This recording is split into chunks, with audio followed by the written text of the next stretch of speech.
va a hablar de cuestiones, algunas relacionadas con el libro y con lo dicho por don Manuel.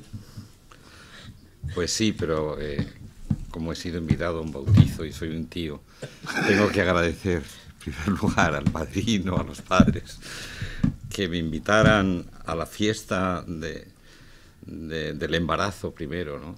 En uno de los primeros seminarios y hoy a esta publicidad, hacer público esta criatura, ¿no? Y es curioso porque yo había empezado a preparar estas páginas con una cita de Manolo, del prólogo, que dice: nuestra concepción del mundo postula una continuidad física y una discontinuidad metafísica entre los humanos y los animales. En contraste, los amerindios postulan una continuidad metafísica y una discontinuidad física entre los seres del cosmos, ¿no? Me pareció desde las primeras páginas una clara llamada de atención a uno de los motivos por el que siempre me han fascinado en este tipo de encuentros con antropólogos, psicoanalistas, terapeutas y otras profesiones varias que indagan cómo somos las personas en contextos diversos y en distintas culturas. Que las categorías que empleamos aquí, y hay muchos aquí, y habitamos muchas formas del aquí, y las categorías que empleamos y con las que vivimos en los allís, y hay muchos allís, ¿no? Hay muchas formas de allí. Estas formas categoriales para pensar el mundo y vivirlo están hechas básicamente de diferencias, de contrastes, de extrañezas. Quisiera subrayar mucho hoy la palabra extrañeza, que me parece que es una de las virtudes intelectuales y éticas y caracteriológicas más importantes, ¿no? Esas extrañezas nacen, por ejemplo, de encontrarnos con personas que se viven de maneras sorprendentemente diferentes y al parecer extrañas, ¿no? Y este movimiento de percibir la extrañeza de las diferencias externas de la amplia geografía física y moral y cultural del mundo no se detiene, porque su paso siguiente, y es un paso inevitable, como le pasó a Michel de Montaigne en los ensayos, es maravillarse y extrañarse de nuestras propias categorías para pensar nuestro propio mundo, nuestras prácticas y nuestras identidades. Pero ¿cómo es que pensamos esto así? ¿Cómo es que vivimos esto así, ¿no? Y entonces tan maravilloso es descubrir que en algunas culturas los humanos tienen varias almas, o que la transición hacia la adultez de las mujeres es de una manera sorprendente, y esas varias almas tienen muchas extrañas relaciones entre sí y varios cuerpos. Como pensar, es tan extraño, digo, como pensar, si lo pensamos despacio, que solo tenemos un alma que habita en un único cuerpo, por muchas raras relaciones que existan entre esa única alma y ese único cuerpo. Pues yo creo que una de las lecciones de este libro, y no sé qué efectos terapéuticos tiene eso, no me atrevo a decirlo, es este aprendizaje de extrañezas, ¿no? Manolo decía que es un libro gordo y pesado, ¿no? Pesa en la mano, ¿no? Y a veces parece incluso un libro excesivo con sus 700 y pico páginas, ¿no? Yo diría que no lo es. O sea, me sorprendí a mí mismo en un largo puente con una buena chimenea, un par de tardes o tres, acabando de leerlo, yendo de desconcierto en desconcierto y de perplejidad en perplejidad. Parece un libro heterogéneo, había una expresión antigua, un bric-a-brac y una moneda de piezas arrojadas sin concierto, pero no lo es en absoluto. Hay una fina organización del texto en las grandes temáticas que Manolo ha resumido como las temáticas del seminario, que construye o que descubre más bien un mapa de contrastes en el que se le dan vueltas y vueltas a las formas de la condición humana allí, aquí, todos los allís, todos los aquís, cuando sobre todo la condición humana se descubre herida y cuando se descubre cuidada. Bueno, las extrañezas que digo y que se despliegan, como les comentaba, en contrastes y en proposiciones contrapuestas, van, si uno lee con con la pasión que el libro mismo suscita, van adquiriendo perfiles nítidos. Hay algunas cosas, quizá las cosas importantes, las que aprendemos por contraposiciones y no por semejanzas. O al menos aprendemos que para aprender primero hay que reconocer la particularidad específica de lo que no es idéntico y luego ver si encontramos semejanzas en las cosas que vamos viviendo, ¿no? Y vendrá como nos apañemos con eso, ¿no? Y cada uno de los lectores probablemente nos apañemos como podamos, ¿no? Cada uno de nosotros, cada uno de los autores que hemos colaborado en el proyecto, pero sospecho que cada uno de los distraídos lectores que algún día se encuentre con el libro y lo habrá hacer desde los recursos escasos desde lo que disponga. Por ejemplo, proyectando las frágiles semejanzas, los conceptos de métodos, de objetos, que atraen nuestras dedicaciones cuando tenemos profesiones y que constituyen nuestras pasiones cuando nuestras profesiones son vividas. Y quizá esto que digo es una confesión en parte, fíjense, de una derrota, porque cada uno de los autores hemos seguido con nuestras pautas disciplinarias, es decir, con las creencias que temas y tradiciones han ido configurando en cada una de nuestras profesiones. A lo mejor hubiera sido bonito, pero no sé cuántas generaciones serían necesarias para que pudiéramos romper incluso la misma profesión que nos constituye. Pero quisiera pensar hoy, a pesar de lo que diré a continuación, que lo que yo he hallado como lugar de mis extrañezas no es una manía de filósofo, sino quizá un descubrimiento del lector. Dicho en otra jerga, el proyecto de la Fundación CITAP, que ha convocado los seminarios, tiene una vocación transdisciplinar que intenta, y casi voy a decir atenta, para romper con la comodidad de los caminos de nuestras disciplinas. Y eso es un requisito, diría yo, si las cuestiones de las que tratamos han de afrontarse con seriedad. En este caso, por ejemplo, las prácticas terapéuticas de la residencia Berzosa, que están presentes en el libro y que me resultan fascinantes, y más en general, las de las maneras en las que esta vez aquí pueda atenderse a la cura de la herida de las personas, ¿no? Pero bueno, de hecho voy a hablar desde mi lugar como uno de los focos, o en concreto dos focos que me iban atrayendo, que iba descubriendo en el libro y que me mantenían fascinado y atado, tomando notas en las páginas finales. Una de las cosas buenas que tiene el libro es que te da mucho sitio para poner notas finales, y que curiosamente luego al final me di cuenta si es Dios mío lo que decía el título del libro, ¿no? Y esas dos cuestiones son, en primer lugar, algo que tiene que ver con una rara creencia que mantiene nuestra cultura y de la que en parte hablaba Manolo, y la otra tiene que ver con la violencia. Y es que en Occidente tenemos arraigada una rara creencia, y cuanto más se piensa, más rara es, que está relacionada con la discontinuidad metafísica a la que hacía alusión Manolo antes. Y esta creencia dice que hay un yo interior y que ese yo es verdadero, que es el verdadero yo.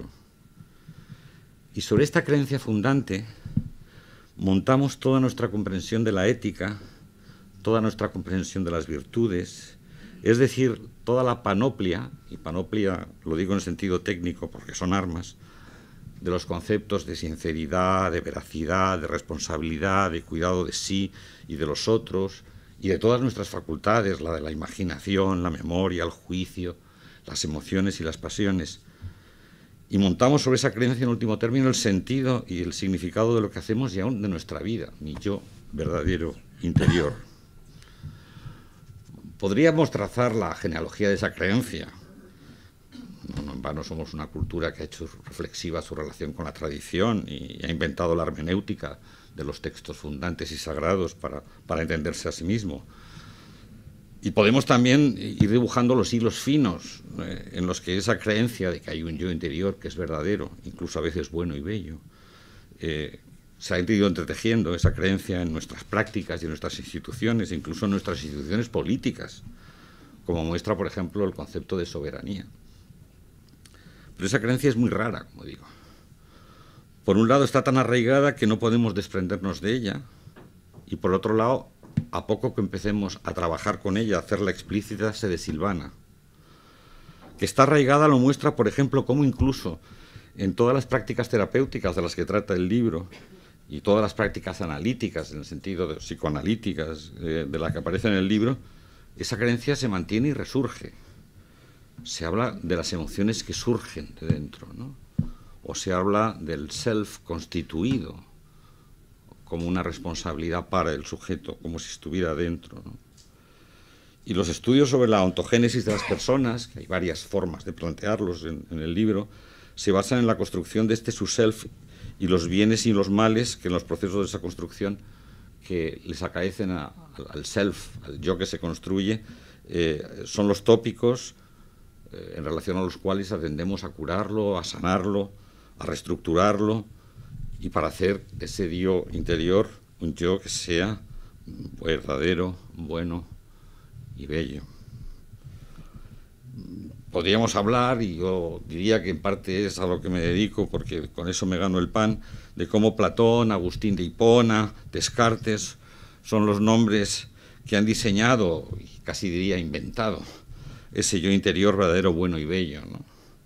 Y como digo, no podemos fácilmente desprendernos de esta creencia, de la idea de que las emociones y las creencias, las virtudes y los conceptos están dentro, y que nos relacionamos con los otros por medio de un opaco espejo, que es el opaco espejo de la corporalidad, que siempre entorpece, porque nos violenta o porque lo violentamos, porque no se nos entiende fácilmente, ni nos entendemos, porque somos seres opacos.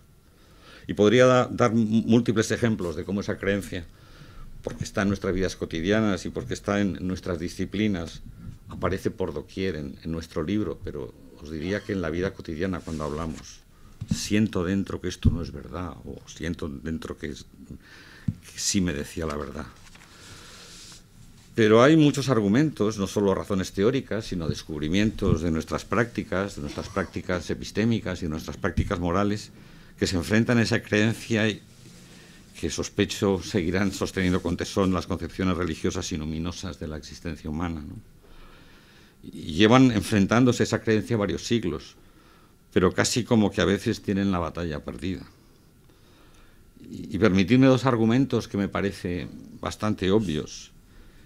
Y el primero reza que si lo más íntimo es nuestra piel, que hay más íntimo que una caricia o un beso, el interior en el que habita el yo no es el cuerpo, ni siquiera el cerebro, su último refugio, sino ese contacto con el mundo, que es el de la piel. Si el interior es la mente, o el alma, o el ánima, estas no pueden estar en un cuerpo cuya intimidad precisamente es su exterior.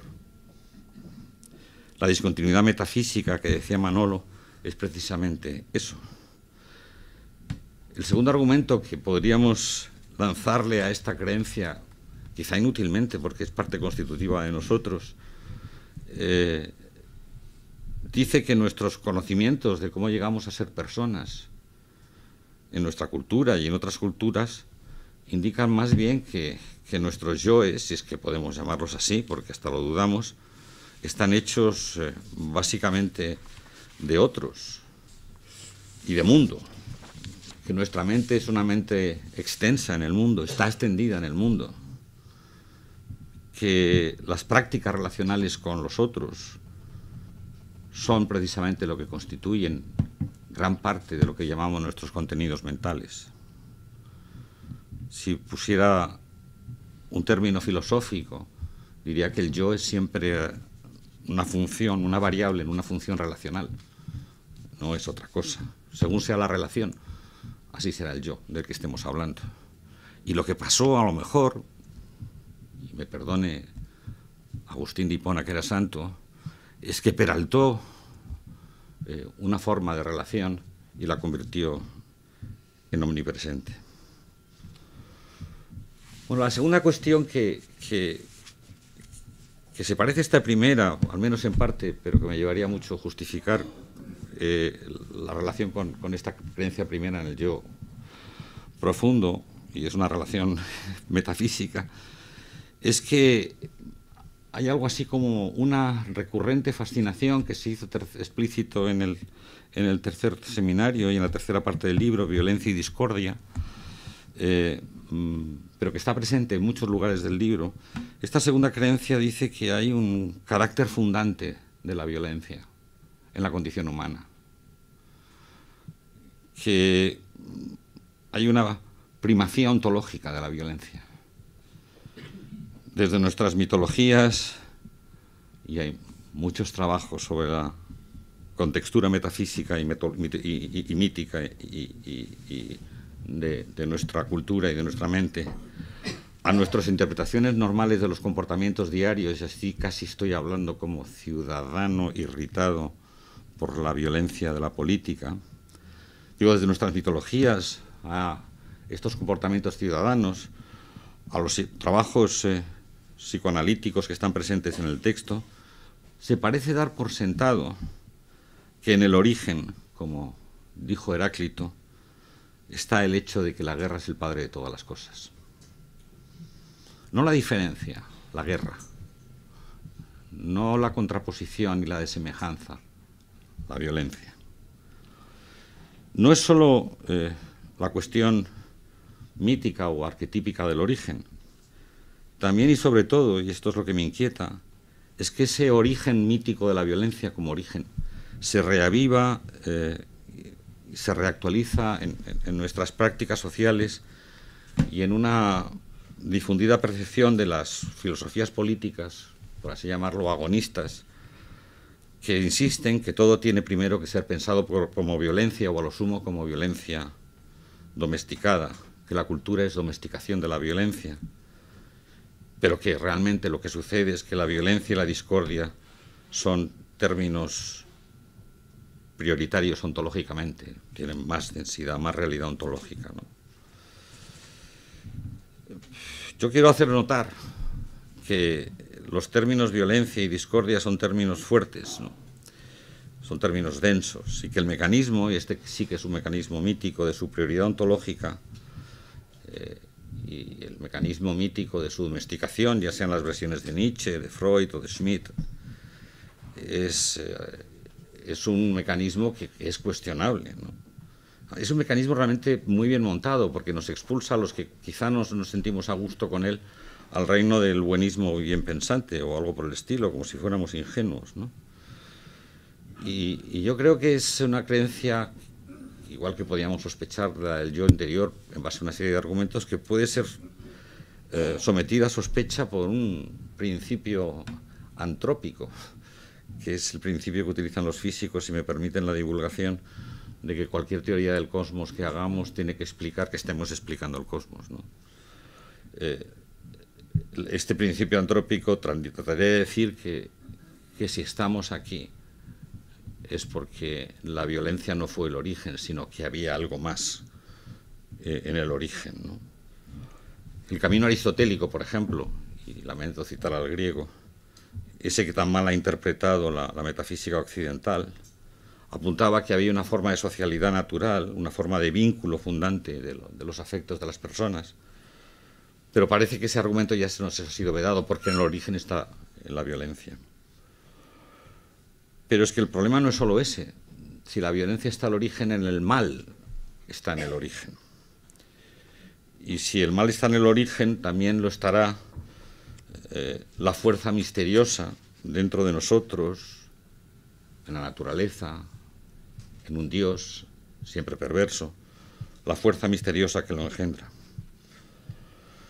No voy a seguir discutiéndolo, sino solo que quería apuntar a la sospecha sobre esa creencia y sus relatos, y decir que nos han cegado a pensar más bien que lo que importa no es el origen mítico de la violencia primordial, sino más bien la frágil, menesterosa y precaria condición humana, lejos de las omnipotencias de los dioses, de la historia o las omnipotencias de la naturaleza, lejos de la transparencia del yo, interior bueno y bello, Y pensar que esta condición precaria, menesterosa, indica que, porque podemos ser heridos en nuestra vida natural y social, lo que prima no es la violencia, sino la herida y la cura. Me diréis, bueno, entonces si está la herida, está la violencia. No, no es lo mismo la violencia que la herida, ¿no? Entonces, igual que antes, decía que Agustín de Hipona peraltó la idea del yo al peraltar una forma de relación. Yo pensaría que no es necesario peraltar, ponerle coturnos como trascendentes de origen o de ontología a la fragilidad de esta condición humana, como cuando hacemos, pienso, al considerar la violencia y la discordia como originarias, ¿no? Bueno, perdonen que en esta última parte me haya deslizado un poquito a convertirme en parte implicada en estas disputas, y no lo hago, insisto, como filósofo, sino como ciudadano, ¿no? Pero creo que el libro las recoge y las apunta, ¿no? En la primera disputa, la del yo verdadero, el libro tomado en su conjunto, y me dirán, a lo mejor no se puede tomar en su conjunto, bueno, es la manera como yo en estas tardes de chimenea llegué a tomarlo, plantea perplejidades, cómo es que el yo es tomado como algo interior, verdadero, bueno y bello. En la segunda creencia que he apuntado, la de la originalidad de la violencia, quizá debería haberlo hecho algo más. Y aunque sostendría que muchos de los impactantes y serios y muy impactantes relatos que recoge sobre las prácticas de psicomotricidad o de terapia y de reconstrucción del self herido, abundan más en considerar la precariedad y no el mal ontológico primitivo como el tema de nuestro tiempo, al menos en los lugares en los que hemos habitado. Bueno, tampoco yo he puesto como Manolo nombres a los capítulos y a los libros que acabo de decir, pero podría hacerse sin dificultad. No estoy haciendo una recensión, que ya es inmejorable, la que se hace en la introducción al volumen, ¿no? Solo les he contado la manera en que se ha acabado de configurar mi lectura, que, como decía, iba de fascinación en perplejidad y de asombro en extrañeza. Y por mi parte yo les deseo a ustedes, como una forma de superior agradecimiento a todos los autores, a los editores y a los patrocinadores, pues esa sensación de la fascinación y la perplejidad y del asombro y la extrañeza. Muchas gracias.